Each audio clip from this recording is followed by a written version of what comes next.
Ayan, let's talk about the Valkyrie VK Mag 75 Lite magnetic keyboard.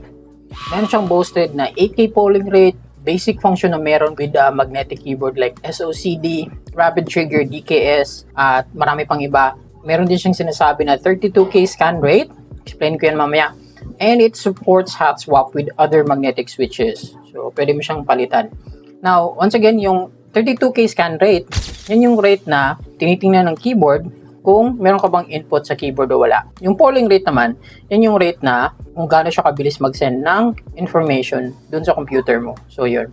Yung version ko dito is powder crystal magnetic or rose quartz magnetic. May initial force na 30G, bottom out na 55G, and keystroke naman na 0.1mm to 3.5mm na travel. Pero adjustable yan through software. Alam naman natin yan with the magnetic keyboards. Okay, so once again, kung di nyo trip yung current switches nyo na binili, pwede nyo siyang palitan ng ibang mas magandang switch. Pero kung titingnan nyo siya sa market, yung mga magnetic switch options nyo is very expensive. For example, na yung Gateron Jade Magnetic tapos hand lube, nasa 500 to 600 for 10 pieces yan. Mas mahal din yung Jade Pro. So, imagine, 10 pieces lang, yun na yung presyo niya, right? Pero, pwede naman kayong mag-stick sa stock switches. Spoiler alert lang, yung stock switches hindi masyadong maganda. Let's talk about these base version switches. Mga keyboards na bare minimum, ito yung pinakamurang version na meron sila. Although functional naman yung magnetic features na like fast response and fast activating na keyboard, pero maraming kulang sa package nila. So, for example, itong Mag 75 Lite na meron ako base version, kung makikita mo, napakaganda ng build ng keyboard. Super ganda ng looks or aesthetics. Yung unboxing, okay din. May free switches ka, puller at magandang cable. Yung switches, tingin mo ang ganda. Pink yung kulay, akala mo premium, tsaka customized na siya. Right? So, umpisa lang yun. Kaso, yung ginagamit ko na siya and na-experience ko na siya within a week of doing work. Bugbog talaga yung keyboard sa work ko kasi minimum yan of 8 hours a day. Up to pag nag-overtime ako, 12 hours. And na-realize ko na di pala siya ganun ka-premium. Sablay yung typing experience niya. Tapos, hindi rin ako masyadong confident sa paggamit ng keyboard. Minsan, marami akong typing errors na nangyayari. Tapos, naiisip ko, nagdahan-dahan na lang ako mag-type para hindi ako magkamali. Diba? Pag feel natin yung keyboard, tsaka sa tingin natin solid yung typing experience niya, mabilis tayo mag-type, diba? So, pero, dito sa keyboard na to, hindi ko talaga na-feel. Binigyan ko naman siya ng chance. Akala ko sa unang araw lang na ganun matigas nga yung typing experience. Minsan, pero nakailang araw na ako and almost a week, hindi na talaga siya maganda. So, yun. Hindi lang yun sa typing. Nag-games din ako, yes. So, just to test sa kanyang magnetic features. After ko na ma-realize na hindi pala siya maganda, nag-decide ako na ibalik siya sa seller. Yun. And dahil nga, na-realize ko na sablay siya, tapos gumastos ako ng malaki sa keyboard na to. Around, I believe, 2,200. Yes, 2,200 discounted na yun. Basic price niya, 2,600, I believe. Now, luckily, yung process naman ng mga shopping apps natin is very straightforward and stress-free. May button siya sa app to return and refund. So, kinlik ko lang yun and I followed the simple process and instructions. Within 2 days, pinick up na siya dito. And then, binalik ko lang siya sa original packaging niya. Tapos, within a day, may refund na nangyari, refund process na kaagad.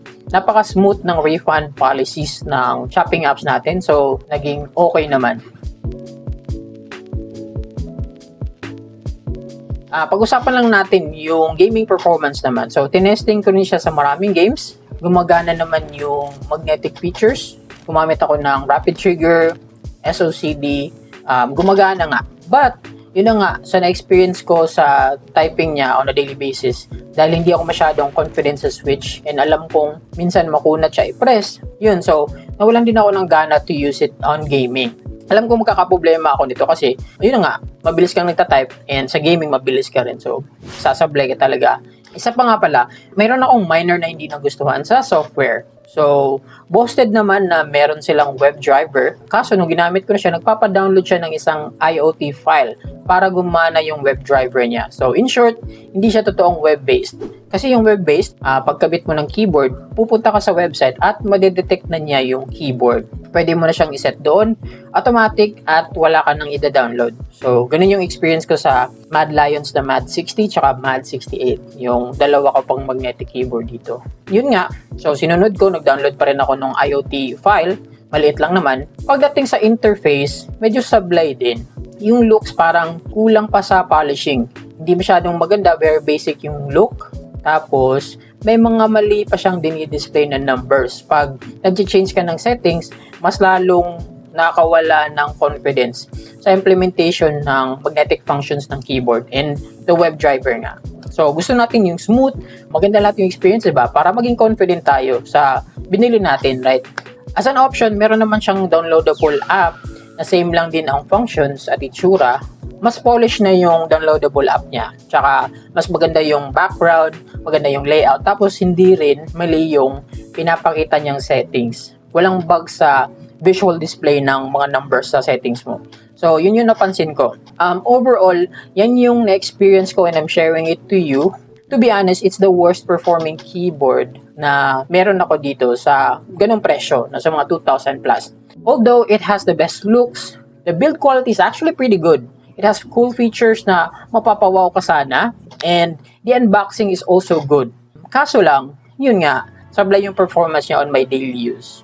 Would I still recommend you buying this keyboard? To be honest, no. Pero para lang yan sa base version, okay? Itong may rose quartz or powder crystal na switch. Baka yung higher versions yan, kasi may dalawa pang versions yan. Yung amethyst magnetic switches na aabot ng 4,000 yung price. And then yung isa naman, yung mas premium na merong Gathering Jade switches na nasa 5,000 to 6,000 naman yung price. So, di natin alam, baka mas maganda yun. Meron pa ring hope na maganda tong Valkyrie. Tumingin lang kayo sa ibang reviewers. Baka may review sila ng mga higher versions niya. And tingnan nyo, baka may maganda silang feedback bago kayo mag-decide. Okay? So, yan. Once again, ito na yung pangatlo kong magnetic keyboard sa ngayon. So, meron ako ng Mag 75 Lite, Mad Lions, Mad 60 at saka Mad 68. Yung Gateron switches din. So, yung mas premium. Yung dalawa, okay lang sila. Hindi sila kasing smooth, kasing thoky and creamy ng Aula F75 ko. Pero, they are both usable. Better yung implementation ng switches nila. Better yung implementation ng web drivers. Yun. So, yun yung masasabi ko sa ngayon. Now, I do have another keyboard na 75% layout and magnetic pa rin. The Ajas AK820 Max. So, papunta na yun dito. Wired version basic pa rin yung binili ko in gray. Baka magustuhan nyo yung review nun soon. Tsaka, known brand naman si Ajas. Meron din akong Ajas keyboard dati tsaka mouse. So, okay naman. I'm hoping na yung sa AK820 Max magnetic keyboard, mas maganda yung experience. Anyways, kung nagustuhan nyo tong video, you can follow me here. Marami pa akong mga reviews in the future. This has been Kuya Nick. Thank you so much sa panonood and take care na muna.